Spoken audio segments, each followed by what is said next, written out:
Hello everyone, कैसे हैं आप सब। मैं आशा करता हूँ आप सब मस्त होंगे, तंदुरुस्त होंगे और अपने फिजिकल की तैयारी में लगे होंगे। आज हम बात करेंगे यूपी होमगार्ड भर्ती परीक्षा 2026 को लेकर।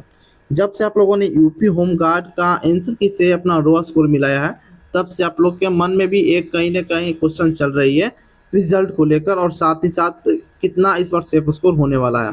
क्या हमें फिजिकल की तैयारी करनी चाहिए या नहीं करनी चाहिए, आपके मन में हमेशा यह डाउट चलती रहती है। तो आज आज इस वीडियो में हम यही डाउट क्लियर करने वाले हैं, तो वीडियो को शुरू से अंत तक जरूर देखिएगा और स्टेप बाय स्टेप समझने की कोशिश कीजिएगा। अगर चैनल पहले बार विजिट किया तो आप चैनल को सब्सक्राइब कर सकते हो, बेल आइकन दबा सकते हो, क्योंकि यूपी होमगार्ड जो कोई भी जानकारी आती है, लेटेस्ट अपडेट आती है, तो सबसे पहले आपको इस चैनल पर देखने को मिल जाती है। सबसे पहले बात करेंगे टोटल वैकेंसी को लेकर कि टोटल इसमें कितने वैकेंसी है। तो टोटल वैकेंसी की संख्या की बात करेंगे तो 41,424 में टोटल वैकेंसी है, जिसके लिए फॉर्म कितने अप्लाई किए तो 25,30,465 के अप्रॉक्स में टोटल फॉर्म भरे गए थे। प्रेजेंट कैंडिडेट की अगर बात किया है तो 19,17,654 के करीब में इसमें टोटल कैंडिडेट प्रेजेंट हुए थे। लगभग 76% अभ्यर्थियों ने इस बार उपस्थिति दर्ज कराई है। एग्जाम डेट की अगर हम बात करेंगे तो एग्जाम डेट आपका लगभग 25, 26 और 27 अप्रैल यानी कि 3 दिन आपका एग्जाम चला है अलग अलग शिफ्टों में। निगेटिव मार्किंग नहीं होने के कारण बहुत सारे स्टूडेंट ऐसे हैं जो 100% क्वेश्चन अटेम्प्ट किए हैं, 100% अपना क्वेश्चन अटेम्प्ट किए हैं। आंसर की आपका 7 मई को जारी कर दिया गया था, और जब से आंसर की जारी किया गया है, आप लोग के मन में कहीं ना कहीं डाउट चल ही रही है फिजिकल को लेकर। क्या मैं फिजिकल तैयारी करूं या ना करूं, या ऐसे ही जाने दो, इस बार मेरा सिलेक्शन होगा या नहीं होगा, क्योंकि पेपर का लेवल जो इस बार था काफ़ी हार्ड पूछा गया था। और इसी कारण बहुत सारे कैंडिडेट है डर रहे हैं, भयभीत अंदर से फिजिकल को लेकर, हमें तैयारी करनी चाहिए या नहीं करनी चाहिए, कहीं कट ऑफ ज़्यादा तो नहीं चली जाएगी। तो सबसे पहले मैं आपको एक यहाँ क्लियर कर देता हूँ आप सभी को डाउट। ये देखिए, पेपर का जो लेवल था सिर्फ आपके लिए हार्ड नहीं था, वो सभी स्टूडेंट के लिए वो पेपर का लेवल हार्ड ही था। सिर्फ आपके लिए हार्ड नहीं था। जो स्टूडेंट 4 साल से तैयारी कर रहे हैं, जो स्टूडेंट 2 साल से तैयारी कर रहे हैं, या जो स्टूडेंट 1 साल से तैयारी कर रहे हैं, सभी के लिए वो पेपर का लेवल हार्ड ही देखने को मिला है। आगे अगर हम बात करेंगे वैकेंसी डिटेल को लेकर, तो वैकेंसी डिटेल में इसमें यूआर में 16,550, एससी में 8,645, एसटी में 808, ओबीसी में 11,090, ईडब्ल्यूएस में 4331, और टोटल की बात किया जाए तो 41,424 में टोटल वैकेंसी निकाली गई थी। आई होप ये भी आपको डाटा समझ में आ चुका होगा। नेक्स्ट बात करते हैं शिफ्ट एनालिसिस को लेकर। आपको टोटल 6 शिफ्टों में एग्जाम कंडक्ट कराया गया था, जिसमें पहली शिफ्ट की बात की जाए तो मॉडरेट पूछी गई थी, और सेकंड शिफ्ट की बात करें तो मॉडरेट टू हार्ड। वहीं बात करें 26 अप्रैल के पहली शिफ्ट की बात करें तो हार्ड, सेकंड शिफ्ट की बात करें तो मॉडरेट पूछी गई थी। वहीं बात करेंगे 27 अप्रैल के फर्स्ट शिफ्ट को लेकर तो मॉडरेट एंड सेकंड शिफ्ट का हार्ड पूछा गया था। ओवरऑल आपका एग्जाम हार्ड ही कंडक्ट कराया गया है, मॉडरेट तो सिर्फ नाम का है, क्योंकि बहुत सारे कैंडिडेट उस शिफ्ट की बात किया जाए वो ठीक ठाक थे, यानी कि एवरेज से 1+ ही थे। बहुत सारे कैंडिडेट ऐसे हैं जो एवरेज स्टूडेंट है, बहुत सारे कैंडिडेट ऐसे हैं जो एवरेज से भी कम है। तो कुछ कुछ शिफ्ट में मॉडरेट शिफ्ट होने का मतलब यह है कि उसमें कुछ बहुत सारे स्टूडेंट का जो पेपर ठीक ठाक गया है, और उसमें अंक भी अच्छे खासे स्कोर कर पा रहे हैं, इसी कारण वो मॉडल देखने को मिला है। तो उसमें नॉर्मलाइजेशन कम और हार्ड शिफ्ट में नॉर्मलाइजेशन आपको ज़्यादा देखने को मिल सकती है, क्योंकि इसमें टोटल 6 शिफ्ट में आपका एग्जाम हुआ है। तो नॉर्मलाइजेशन अच्छा खासा सभी में तय करेगी किसका सिलेक्शन होगा या नहीं होगा। तो आप धैर्य बना रखें, और जो भी एग्जाम दिए हैं वो फिजिकल की तैयारी स्टार्ट जरूर करें। आगे बात करेंगे नॉर्मलाइजेशन को लेकर। तो नॉर्मलाइजेशन मैंने आपको बता दिया, अगर आपने हार्ड शिफ्ट में एग्जाम दिया तो 10 नंबर तक बढ़ने की चांस है, और मॉडरेट शिफ्ट वालों में 6 से 8 नंबर तक बढ़ने की चांस है। वहीं बात किया जाए बोनस अंक को लेकर, तो बोनस अंक का भी डाटा आपको दिख रहा है। जैसे कि 25 अप्रैल की बात किया जाए तो पहले शिफ्ट को हार्ड 8 नंबर तक, और सेकंड शिफ्ट में लगभग 3 नंबर तक आपको देखने को मिल सकती है। देखिए 8 नंबर तक यानी कि आपको 2 नंबर भी, 3 नंबर भी, 1 नंबर भी बढ़ती हुई प्रतीत होगी। क्योंकि मैं ऐसा आपको क्यों इसलिए बोल रहा हूँ, क्योंकि 8 प्रश्नों पर आपत्ति एवरेज जैसे 8 क्वेश्चन थे जिसपे आपत्ति दर्ज कराई गई है। ठीक है, तो आपत्ति दर्ज कराई गई है टोटल 8 प्रश्नों पर। तो उसमें कितने विभाग जो कितने क्वेश्चन पर वो अप्रूव करते हैं, कितने क्वेश्चन को निगलेक्ट करेंगे, कितने क्वेश्चन को डिलीट करते हैं, वह डायरेक्ट आपको पता चलेगा इन रिजल्ट आने के बाद ही।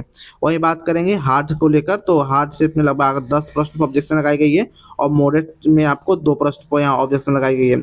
27 अप्रैल की बात किया जाए पहले शिफ्ट में तो टोटल 5 प्रश्न पर ऑब्जेक्शन लगाई गई थी, और यहाँ 6 प्रश्न पर ऑब्जेक्शन लगाई थी सेकंड शिफ्टों में। हालांकि आंसर रिजल्ट आने के बाद ही सारा कुछ क्लियर हो पाएगा। नेक्स्ट बात करते हैं सिलेबस को लेकर। तो आप सभी लोग ने एग्जाम दिया था तो सिलेबस बखूबी आप सभी को पता होगा, तो इसको डिस्क्राइब करने की कोई ज़रूरत नहीं है। नेक्स्ट आगे बात करते हैं शारीरिक परीक्षण को यानी कि फिजिकल को लेकर। तो देखिए अगर आप फिजिकल की तैयारी करते हैं सबसे पहले अपना हाइट नाप लीजिए कि आपका हाइट 118 सेंटीमीटर है या नहीं है। महिला कैंडिडेट अगर आप हैं तो 152 सेंटीमीटर आपका हाइट है या नहीं है। एसटी वालों के लिए हाइट 160 सेंटीमीटर होनी चाहिए और महिला में 147 सेंटीमीटर का हाइट होना जरूरी है। वहीं अगर आप पुरुष है तो सीना यानी कि चेस्ट की बात की जाए तो UR SC OBC EWS के लिए आपको 79 सेंटीमीटर और बिना फुलाए हुए और फुलाकर आपको 84 सेंटीमीटर का होना चाहिए। और वजन की बात करें तो सिर्फ महिलाओं के लिए तो इसमें आपको 40 किलो का वजन होना जरूरी है। अगर वजन नहीं है तो आप खाने पीने पर ध्यान दिया कीजिए। महिलाओं के लिए वजन अपने फिट फाट में आ जाइएगा 2 से 3 मंथ के अंदर में।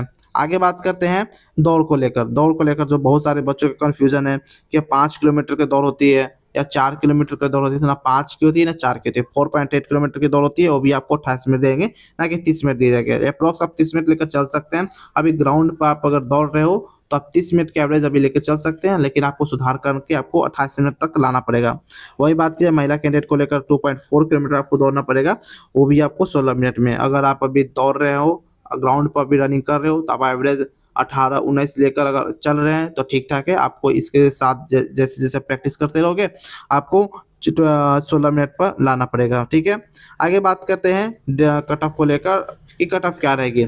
सबसे पहले बात किया जाए जिसमें 800 से प्लस वैकेंसी है उसके कट ऑफ की अगर हम बात करेंगे तो उसमें आपको कानपुर नगर, लखनऊ, आगरा, प्रयागराज, हरदोई, वाराणसी जैसे सिटी इस बार डिस्ट्रिक्ट इस बार आपको 800 से प्लस वैकेंसी के साथ देखने को मिली है। तो अगर बात करेंगे अगर आपने इन सभी जिलों से फॉर्म भरा है तो अगर इसमें इतना नंबर आपका बन रहा है तो आप सेफ हो।